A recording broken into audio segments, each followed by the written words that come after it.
The sun is shining.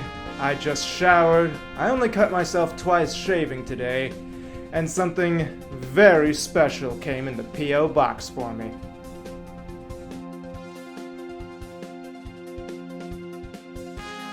Allow me to introduce to you people the FAO Schwarz stuffed Siberian Husky. Courtesy of someone who I completely forgot to ask if they wanted me to disclose their name or not, but still, just leave me a comment and I'll post it somewhere, because I only want to give you credit if you actually want credit, so yeah. A somewhat first for this show, this little beauty utilizes both soft polyester fibers and plastic detailing for the eyes and nose. Typically, the things I cover usually just use embroidery detailing, but this is different. The snout and legs of this figure appear to be stuffed with something a little bit more solid than either wool or cotton stuffing. Something almost foam-like, but I couldn't tell you exactly what it is. But it holds its shape very well. The body, however, feels cottony soft, like a more traditional stuffed animal, and its rump is filled with plastic beads to make it bottom-heavy, allowing it to sit upright. It also stands at roughly 9.5 inches tall, and is roughly 11.5 inches from head to rump diagonally. A lot of care and effort was put into making this creature look as realistic as possible. If you look carefully along the face, you'll notice a lot of seams coming together to create little ridges and wrinkles that one would expect from a more realistic Siberian Husky. On top of that, its eye, which might be glass and not plastic, has a little bit of glitter to its iris. And the plastic nose is textured realistically. Its red collar is made from a slightly shiny material and kinda reminds me of a thinner version of a real dog collar. It's made of the right material and everything.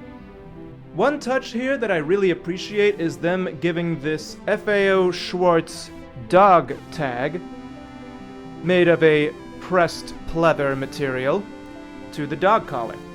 I'm not a fan of really big tags on plush toys most of the time because, well, they get in the way of snuggle time, and most of them will tell you to cut them off before giving them to children anyway. I would also be remiss not to mention that it also has a shiny metal FAO Schwarz logo on its rump, on top of everything else. I'm not entirely sure why, maybe it's just a thing that they do. But hey, it's not super intrusive, as you can see, and it can probably still get through a metal detector. Maybe. Now, there are two different types of color detailing around this creature. The first is the most obvious one, and that's different colors of fabric. As you can tell, there is a white fur fabric, gray fur, black fur along the back of the ears, and the already mentioned red fabric for the collar. But you can also notice that there's a different sort of detailing going on. This is presumably airbrush detailing that is most noticeable around the lips, the eyes, and the inner ears.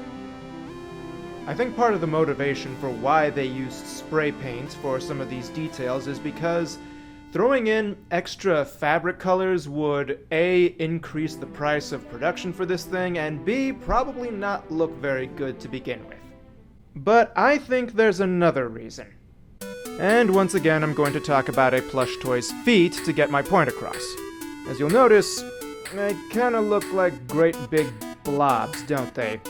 You can't really see it very well, but they do use a black thread to create string detailing between the toes, but that's very hard to see on this creature due to the long hair being used all over its body. The spray-painted features seem to be a little bit of a compromise in order to get the detail they wanted, but so that it was still visible. But now there's only one question. How's this guy gonna get along with the other big puppers in my collection? For over 150 years, surprise and delight have been the cornerstone of FAO Schwarz. Today, that vision is the foundation for FAO Schwarz, delivering on the promise to inspire, entertain, and educate children of today and generations to come. Inspiring free play allows children to take off into fantastic new worlds. Return to wonder. FAO Schwarz, since 1862. Hashtag not sponsored. Huh, that sounds like a really nice place you come from, doesn't it, Chibi? Yes, it sounds very good. We are very happy to have you here now. Thank you all very much, and I'm very pleased to be newest member of the Good Doggos Club. I hereby pledge to be good doggo every day, because good doggos get nom noms! This is a Patreon shout to Joy Jenkins, Megan Cloud, Matthew Connorth, and Jordan Mathis. Thanks a lot for supporting me and continue to remain awesome. I've just recently found out I've been saying Steve Sharp's YouTube channel name wrong all this time, and I feel like an idiot. Support my buddy Steve Sharp's music at his YouTube channel, Reinhardt, because guess what? He is still awesome, even if I can't get the name of his channel right.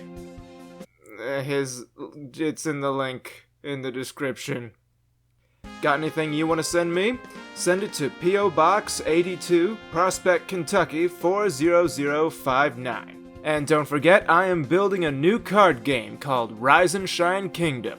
News about it in the DeviantArt link below. I'll catch you guys later.